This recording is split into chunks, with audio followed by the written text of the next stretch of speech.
All right, Jason, I'm really excited to talk to you today because I feel like, I spent a lot of time learning about LLMs, machine learning, like how to be a better programmer, all kinds of technical stuff my whole life. And I feel like nobody talks about other things that are high leverage and are really important. Like we don't talk about that enough. I just talk, and that's what I teach about. I don't really, and I feel like a lot of this other stuff has been really impactful in my life. So I'm really excited to talk to you to help talk about these other things that we should talk about Yeah, more. totally. I feel like, unless you go through the issue of like losing your hands or whatever, you just want to think, okay, if I just learn more CUDA, if I get better at lead code, like this is how I can become more effective. And that's just definitely not the case. And so let's talk about that. So we got introduced because we're both doing AI consulting. Mhm. And can you tell me a little bit about AI consulting? Like, first of all, like who should and shouldn't do AI consulting?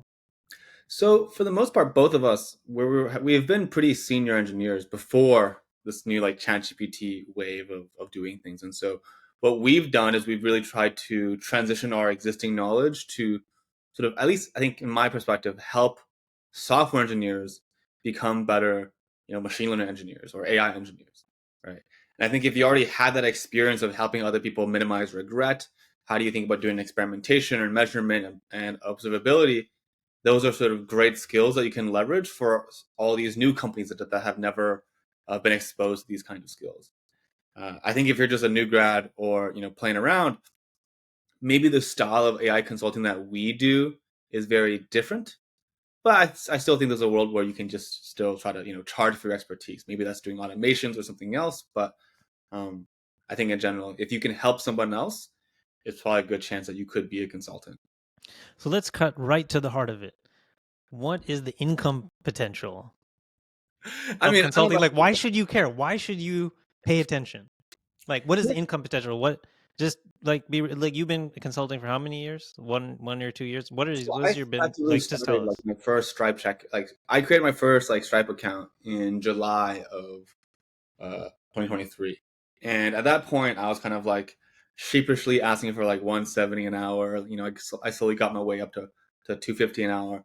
But the real breakthrough in terms of how much you can make really just depends on what kind of customers you have. And now, as I go closer towards value based pricing, now I think for the past like 4 or 5 months, I've been able to cross about $100,000 a month in revenue. Not profit. Now that I have a team and there's different ways of finding leverage, but it is about $100,000 of revenue, and I think that's pretty surprising for a lot of folks. And what do you think your net income like? Is it? Do you think it's very plausible to pass like a net income of like $1 million a year? I think so. I think especially if you have a team, it makes it a lot easier, right? And not only should you have a team, if you have a small team that can support you, and then also you can go out and figure out how to use these different AI tools to write better or be more productive, whether it's like email or contracts or search or whatever.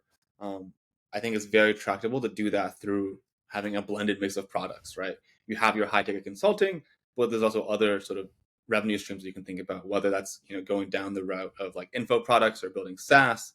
There's been a ton of different consulting firms that have been doing consulting for 1 or 2 years. They figure out what the core problem is that they've been solving, and then they go productize that in whatever way uh, that might look like, whether it's software or courses, or maybe they just write a book or something. I think And some of them even just yeah, start a YouTube channel. I mean, I've just to be transparent, I my net income has crossed $1 million from Holy consulting as shit! well. Awesome. Um, A lot of a lot of impacts. I think yours is close to that as well. And like a lot of it has been we've been learning together. But like let's linger on this topic of like should you do consulting or not. So a lot of people that are watching this are like engineers at tech companies and Mhm. they're like they want trying to go from level 3 to level 4 or level 4 to level 5 or whatever these levels that, you know, fictitious ladders that people throw in your face. Like in your how would you say like does doing consulting beat working at Fang? Like at your stage, at your experience, like You know yeah, what? Like, I how think do you there feel are about it? worlds where they're like almost comparable. right? Like, but I think the question is like, would I want to fight the fight of learning the promotion game, right? It's a different game. Like if I learn the promotion game, it's not a skill I can really take outside of work that much. Whereas now through consulting, the game I'm playing is less about how do I get a promotion and how do I demonstrate these sort of skills instead, or how do I like play the game. The skills I'm developing are, sales and writing proposals and, writing content and being persuasive. And even if the cash compensation is almost comparable, the skills I develop afterwards are going to be the skills I can, push into being a like startup founder or running a different business. I think those things are definitely going to be very valuable. Whereas if I become an L6 and I develop the skills of protecting my team against directors, it's just like a different set of skills that might not be as fun. Doesn't it seem really important to build skills that are going to be very robust, especially when everything is changing with, like things are becoming, like AI and whatever. Like we are Yeah, at the heart of it. But like, don't you think, I mean, like, you don't know what's going to happen tomorrow. Like you could get injured, you could lose your hands, anything can happen, yeah. right? I mean, now I'm in a place where maybe this is a little arrogant, but I feel like I can, at least now that I know that I can sell things, my confidence in my ability to make money, regardless of whether or not it's tech, has like skyrocketed. Like I feel like there's a world where if you said, Jason, like I'm gonna take all your money and you have to start a like landscaping business, I now somewhat feel pretty good that I could do that, and I feel like that in a way is the thing I gain a lot of my confidence from now. Right? It just so happened that the product, which is me, is available at this time, but if that wasn't the case, I can still be an entrepreneur. I can still be in business, and that is it's hard to describe like how uh, calming that is in certain ways. Yeah, it is extremely calming. It's actually given me a lot of peace and just like excited about the many different things I can try. And Yeah, knowing like I'm that, I'm now like a little bit of an investor, a little bit of an advisor. Maybe I can like buy a company and work with that. You know, I can probably be pretty productive on like a board of directors. The world really opens up once you start becoming an entrepreneur and really thinking about sort of like business as a skill to develop. so you talked about um, marketing, writing proposals, Yeah, communication, all of these things. and But pricing. we in pricing and all of these kind of other things that are not coding. But Yeah. what we are told if you're working in tech and if you like open social media is Yeah. like you should keep coding. Like you should become a better engineer.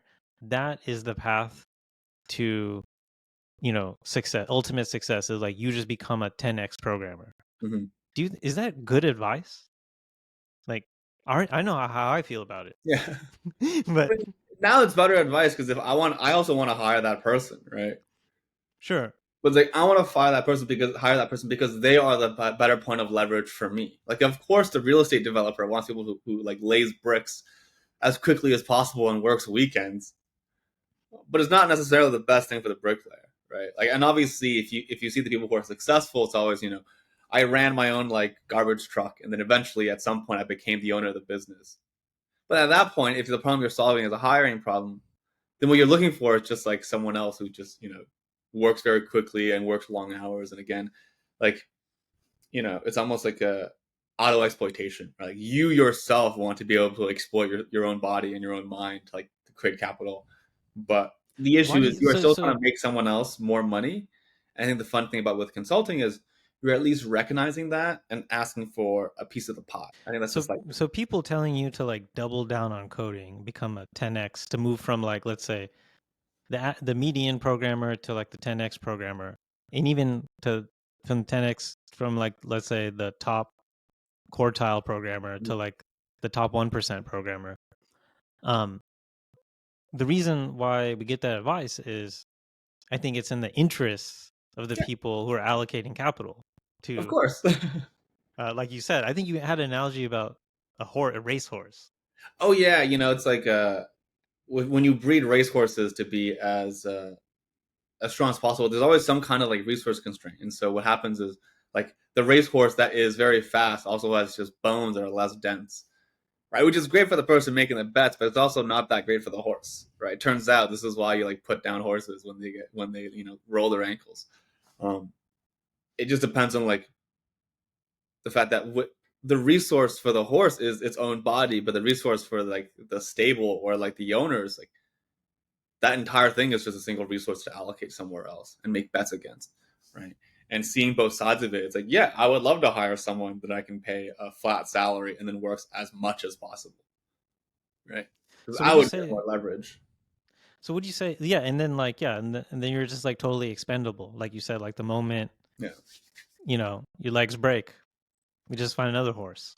exactly, And exactly. that I think that's true of programmers as well. That's true of like on the Yeah, and ground. obviously there's a difference if you're just like passionate about the craft. Like I'm not saying like don't love the thing that you're doing, but I think there's another world where when you look at like all the layoffs happening and sort of how people are thinking about their career, like many people who are great programmers don't care that they're great programmers. This is just like a job that pays the bills, you know.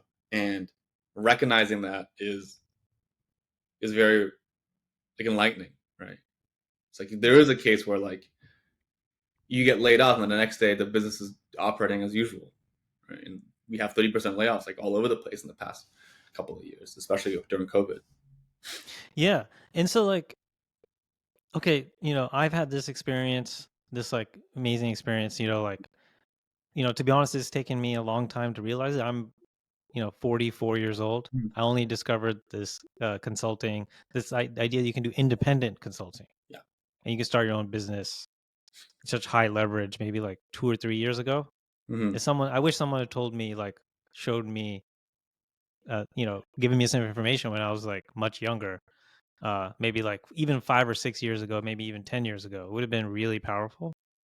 Yeah, I think a lot of it is just the fact that because our circles is sort of Silicon Valley, there's always this like high status allure of being a founder, right? And there's different reasons why like one might want to be a founder. You know, if you do think you're going to change the world, that's great. But between this and making a new weather app, like I'd rather just like sell that weather app and build a cash flow business, and that's totally fine. But in the Silicon Valley world, like that becomes a lifestyle business, and that's That's almost true, because like that's been the whole like sort of status treadmill that's been built around me.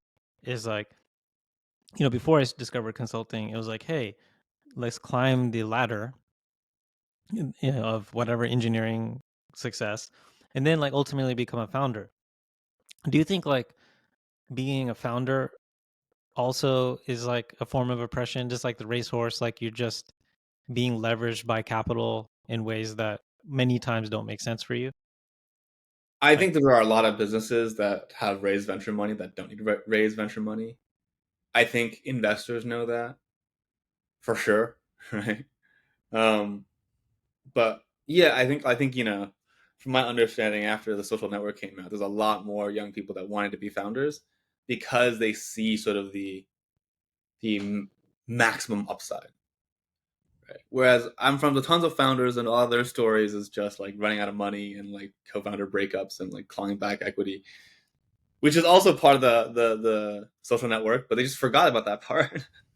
exactly, yeah. I almost feel like the expected value of like doing an indie business is way higher, uh, you know, than I would a lot of say other things. to pull in like the machine learning terminology, I think it really is about the bias variance trade off. You know, like I can really easily become like a comfortable millionaire doing independent consulting, but there is no chance I become like a billionaire. I mean, there's not even a chance that I see myself making $10 or $20 million doing consulting, but that is possible if you raise money and you can raise money at multiples that are very compelling and also be able to sell secondaries and then create a lot of FOMO around that to sort of get access is like at a higher leverage. But that's just not really the game I want to play, and most people still fail. So a lot of people watching this are going to be like, "Oh, that's great." Hamill, Jason, they're both talking about doing consulting. This talking about how successful it is. But I'm not Hamill. I'm not Jason. I don't have lots of social media followers. No one knows who I am.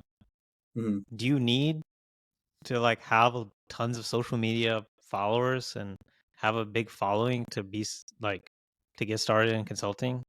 Um, So, like I would what are say your the thoughts? answer is like both yes and no because it definitely makes it easier. But this has also been something we've been investing in, right? So, I started Twitter last year with 500 followers, and now I have 30,000. Like I think when I started Twitter, you had like 20,000 followers, and I've been kind of like watching your profile grow as well. But I think what Alex Hormozy says best is, there's four ways you can get customers, right? There's warm outbound, cold outbound, free content, and paid ads. And really, what we've done, both of us, is we've gone the route of investing in free content. And likely, I've spent about a year doing this. You've probably spent like many, many years doing this, which is also why you're still ahead of me. But then there's also like warm outbound and cold outbound. And I think I've seen a lot of companies succeed in both those worlds, right? If you have a lot of connections, like if you left a Facebook, for example, you can use your directors or your, managers to reach out to other companies and make warm referrals. I know that in Merge House, Andy Walters, he does a lot of cold outbound with like bottles of whiskey and email. Right? There's many different ways of getting customers, and it just so happens that our method, free content, is the one we chose to invest in. But there's many others. I do agree with free content. You made a comment to me that I thought was really profound a couple of weeks ago. And that comment was, I posted a blog post about LLM as a judge. It was on the front page of Hacker News. Your first reaction was, "Oh, that's so easy." And I 100% agree with that. 100%. I know exactly what you're thinking. And it's so right. Can you and to, no everyone else looking at it is probably like, "Damn, Jason's just like, Jason's like whatever, teasing Yeah. Hamill or whatever." But no, that's not the case. It actually is easy in a lot of respects. Can you talk about why that is? I just think too many people don't write. So if you already publish something, you're already winning. Like it's so easy to beat most people because most people have not entered the door. Most people have like never opened the notepad, and most people don't ever publish, right? And usually when I hear people say like, "Oh, but like my writing's not good," it's like, man, I was through all of high school, I was getting like C's in English. Like I hate writing. I think I'm a terrible writer. It doesn't matter. I just gotta publish, right? And I think this year I had like 7 posts get on the front page of Hacker News, right? Um, and I just think not enough people publish, right? Everyone is like too perfectionist. But the line I challenge everyone else who's listening is like, if you're such a perfectionist, name one thing you've done perfect, I can right? almost tell if something is going to be on the front page of Hacker News now Yeah, before I even share it. only I took like just have to 7 get that. posts. Yeah, I mean, you just get a feeling inside. But I think that goes to the earlier question, like, do you need lots of followers? And potential, like, I don't think you do. Yeah. Yeah. I Um, mean, I remember when your article went out, I was like, people on Twitter are not like we are not leveraging Twitter to get more Hacker News upvotes. Like I don't know if you do this, but I have never really gone like DMing people telling them to like, hey, I've done a launch. Please like it just happens. And it just happens because most people don't write about their expertise because most people are not incentivized to write about their expertise. If you're an L7 engineer at Google, like why do you care about writing a blog post, right? It doesn't benefit them. And a little bit, right? But it benefits us because we're incentivized to do so. And when we do, we have like a 20% hit rate. that's really interesting. And like, I found that getting your first client and starting to get that first like check Yeah. allows you to think completely differently about your time. Yeah. And like, it makes sense to invest in writing content. It makes sense to hire an EA. It makes sense to take that course. It Mhm. makes sense to do whatever because like there's a direct path between that and you making more money. It's not some like Yeah. ephemeral like, you I mean, know, a thing. Can you talk a little bit more about like how all this starts a flywheel? yeah. I mean, I'll say this one thing that has really changed my mind on how I like run a business. There's this TikTok that's like, this is the rich mentality and this is the poor mentality. And the question was like, here's a bag. And I'm going to ask you, uh, this bag is $500. You want to buy this bag? And the joke was that the poor mentality will always go like, fuck you. Like, I'm not buying a $500 bag. Whereas like, the rich mentality is, oh, what's in the bag? Right. And I think the moment I stop thinking about what do things cost me versus what do things get me, right? What is the return on the investment I'm going to put in? Like, okay, like if I buy this bag for $500 and inside is like a PS5, then the bag is free, right? And just having that mindset has something that has been really really helpful, right? It's like I spent maybe like $2,000 on reading about books on pricing, but it's like $2,000 and months of my time. And Absolutely. really, what I realized, oh, I should have just gotten a coach. They would probably yell at me for like 2 hours, and I would have just been making more money way earlier. And not to mention the entire tax code and tax system is geared towards business owners. So like if you're on a W-2, a lot of this stuff you can't write off at all. And there's some amount you can, but you largely can't. And so like you can actually all these investments in yourself and these things around you and stuff like that, the expenses associated with that, you can write all of it off. And it's just yeah, I found it to be very freeing in that way. Yeah, Um if you think yeah, about it, like I think I've spent maybe like $20,000 $30,000 in like self education to be a better consultant. But the leverage was that I went from like 30,000 a month to like 100,000 a month, right? It's like that was absolutely. the return on investment. The fact that it cost 30 to make me $500,000 extra is kind of the ROI, right? And it's costing you like $500,000 a year to not know how to make $500,000. So anything that you can invest in that is kind of the right direction. So one of the first question I get when I tell people about encourage them to do consulting, they're like, Hamel, um, but don't you have to spend a lot of time like finding clients, doing marketing, the administrative work, billing, so on and so Mhm. forth? Like doesn't isn't that like really annoying and doesn't that, get in the way? And I have a specific reaction to that, but before Mhm. I react to it, maybe I'll let you react to it. I mean, when I hear that, I just think of the people who are like, "Oh, I don't want to go to the gym because I want to get too jacked." It's like you haven't even started. Like, get in the door, right? Chances are you're not going to have that many clients, and there's not that much admin work, right? You're going to probably create one Stripe checkout link for like $4,000, and you're going to hope that they pay it. But ultimately, the real thing you want to focus your energy on is how can I get as much proof as quickly as possible that I know what I'm talking about. And writing is one of those ways. Referrals is one of those ways. Having just rewriting your resume is one of those ways, right? Um, but I think overthinking about what busyness you might run into in the future is probably not a good use of time. I mean, yeah, and my reaction is it is way more painful to do the things that you are doing right now, which is A, doing perf reviews, doing lots of useless meetings, lots of politics of Hmm. various kinds, um, and all kinds of other bullshit that you do in jobs that don't that just waste your time. And like if you cut all of that out, now you have a lot of time to do, you know, that marketing and all that stuff. It's no longer bullshit. You actually like every time you do it, you make money. And so my answer is like, do you want to do perf review for $0, or do you want to do some marketing for and make money off of it? And it just like, this is just a perspective that's like I just don't think I think it's actually harder to stay in the status quo. Hmm. Yeah, I mean, it's again, it goes back down to like risk reward, right?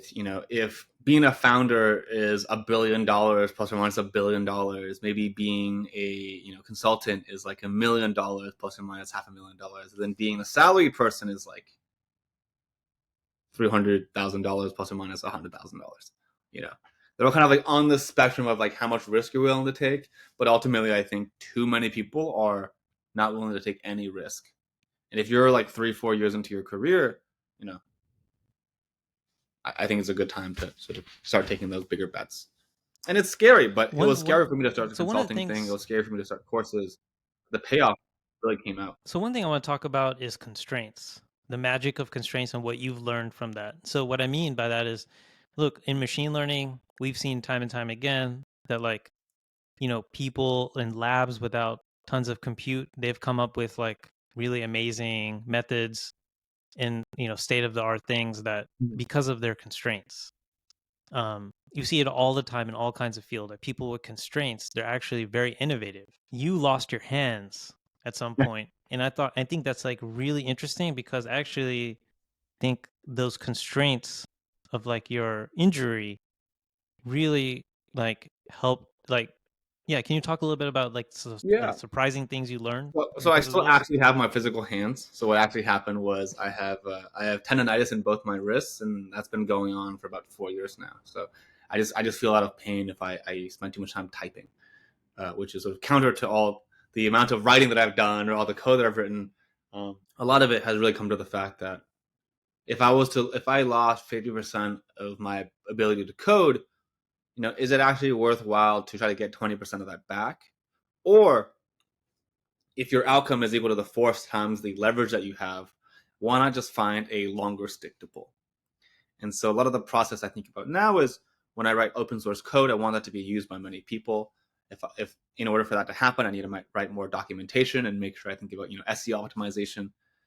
That is first, and then being a better library almost comes second to actually making sure that people are using it to begin with, right? In my writing, a lot of it now has to do with using things like Loom to transcribe my text, and then using things like a Claude project to generate essays.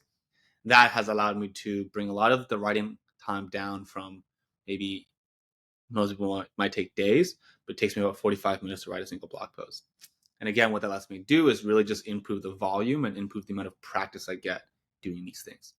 I think as a I really result. love it. Yeah. Yeah. This writing style that you have adopted, you was like very early on from all the people I know that has been doing this because of the constraints. Yeah. And I have adopted it. We like it. I like it so much that in Answer AI, we have adopted it. So Mm-hmm. like when we like do a blog post, like Jeremy and I will do a recorded video and we'll Nice. go through a Claude project and we'll translate it down into a blog post. That's And awesome. it's really like I can draw a straight line between that and you doing it. Mm-hmm. So I think that's really good. Um, so can you tell us a little bit about like why did you decide to teach this course on consulting? So we've been talking about consulting, Yeah. and a lot of people ask me questions about consulting, but I just don't have the time Yeah. to tell them everything I know. I tell you everything I know, but it's just can you tell me a little bit about okay, like why you decided to do this? So I think the main reason is because this is just a way I like to learn. One of the ways I like to learn is to be able to only be like a couple years ahead of other folks and teach that back. That's kind of my method of learning. And when I started out, I just couldn't really find that many resources and actually figuring out what it means to just charge more for your expertise, right? The first 6 months, I was like, man, I'm charging like 170. I don't know what to do. And then one of your friends will say, you should charge $1,000 an hour. And I was like, what the fuck? I can't do that. Like, I know these people. You're gonna like make me like all my friends are gonna hate me, right? Like my first few customers, they shouldn't do that, right? I'm just lose all my friends. And all these people give advice on the outside, and just none of it really makes sense. They'll also say, oh, you should look in a mirror and like just keep doubling the number and start until you start like, you know, laughing at yourself. And it's like this makes no sense. And so just through my own like suffering, I've been able to figure out what it means to be able to charge more for myself. And through my friends that I've helped, I've seen many of them like increase their income by like 50 to 100 to 200%. And so that's like, wow, okay, like I think I figured out something that is useful. I'm still fresh in that perspective. For example, if McKinsey gave a course on how to charge more as like a consultant, I don't know if I would take that But course. that's not the course that you should take. So I Yeah. think like to your point, you want to take a course from someone that's 1 or 2 years ahead of you and not more. Because like the person that is like 7 years ahead of you, they're going to be talking about how to scale a large organization, how to sell your consulting company. They would have forgot how to Yeah. start. Yeah, half the books on consulting are like, yeah, how do you do an exit and how do you hire contractors? Right. And this is not really what makes sense now, especially when AI allows you to do a lot of this automation as well. Right. Like no course or no consulting book I've seen really captures this idea of now that LLMs are out, your expertise is even more valuable. And now that LLMs are out, your need to hire to scale has changed dramatically. And so now I think there is a world where like you can make $1 million if you just sort of take some Zoom calls, take transcripts, convert them into information, and build out this like information product that is yourself. Can you give us a high level overview of the kinds of things you're going to teach in the course? Yeah. So the course is 3 days, and really it goes like this. Number one, be famous. Number two, change your mindset on what price means, and three, learn to ask for more. Right, and obviously these are sort of some cheeky titles, but ideally the general message I want to send day one is that the content you write is the sawdust of expertise-based consulting. Right.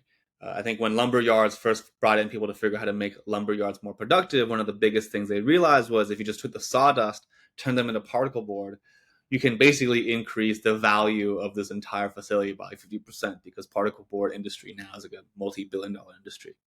And then in that same sense, when you're doing interviews or doing podcasts or giving advice to companies, even if it's like a free call, there's information that you can write down, turn into content, and have that content both market yourself to generate leads, but also show evidence that you know what you're talking about and converts leads into sales.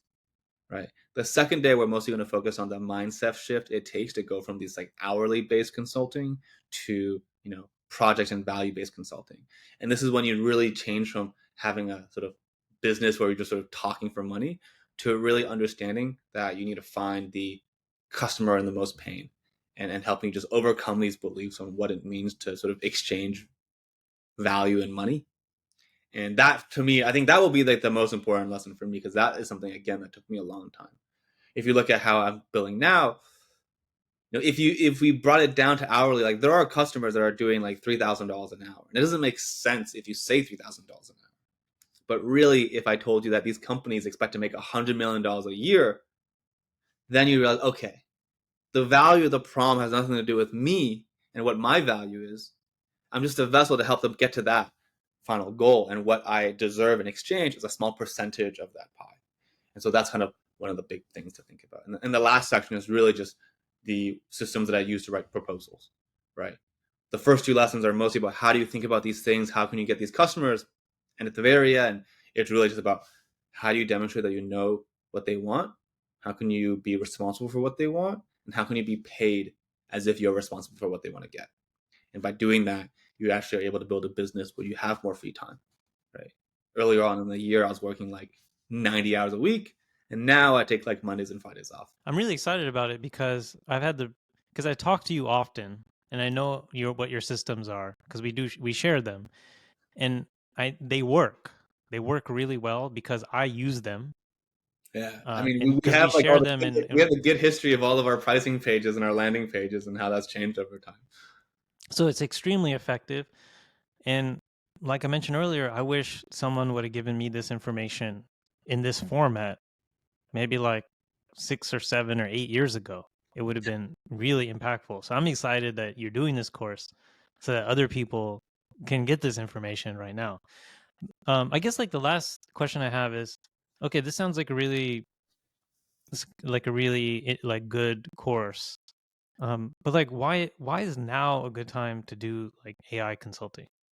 Yeah, I think there's just so much. I fundamentally believe that there's just a lot of expertise that has not been written down, and no one has had the incentives to write this information down. It's like you and me are doing this because this is part of our livelihood. Eugene really is, to me, the crazy one out. He's just doing it, right? I love it of the Yeah. game. Yeah. But not many people are sort of financially rewarded to write all this information down. Even OpenAI is not really publishing as much as they used to. Yeah. And so I think if there are more independent consultants whose expertise is valued and they can justify writing this down, if we're finally able to sort of pull this information out into the world. And I think that's an easy way of being compensated for doing that kind of work, right? Versus like just being like, a patron by some billionaire. Like that's very, very few of us will ever get that chance. On top of that, I think classically consulting really scaled through just hiring more contractors. But I think in a world where your expertise is so valuable, especially around this like AI stuff, being able to leverage LLMs, again, just gives you another multiplier on how much outcome you're able to drive and sort of how much output you're able to produce as a single individual, right? Which makes this business a little bit more tractable for those who also value things like work-life balance and having more free time. Yeah, I think one of the things you said are really important. Is like, okay, there's a perception in a lot of circles about consultants being leeches and parasites on businesses and just being just overall, detrimental. But I think in this independent AI consulting, where one of the byproducts is you writing about, Hmm. your knowledge, you get to pull upon lots of different observations you have Yeah. working with lots of different companies. And when you write that, it's actually super impactful, and it like helps everybody because it's a quite a unique perspective. And like you said, like no one else has an incentive to do that. You can't do that at a W-2 job. Number one, because you only have sample size of one. Hmm. Uh, but then number two is like you just not you're not paid to do that, so it's going to make your life more miserable.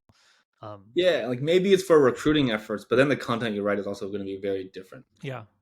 Yeah, exactly. All right, Jason. No, it was a really good talk to you. It was fun to dive more into your background in consulting, this course that you're doing. If you're listening to this, look at the notes or you know, the next reply to this or whatever it is. There'll be a link to Jason's course. Yeah, if you want to, Definitely check it out. if you think the course is a little too early, there's also like the newsletter, and then you can just visit learnindieconsulting.com. Just do the course. Don't listen to Jason. Just seriously, just do the course. Um, it's really good. I've got an inside peek into it, and I don't promote I've never promoted anyone else's course, but this is a really special course because it goes into kind of like something really important to me, which is like gaining your freedom in a way that I think is Mhm. accessible to a lot of people in our audience. Yeah. So I think it's really good. Thank you. Thank you. All right, Jason. Take care.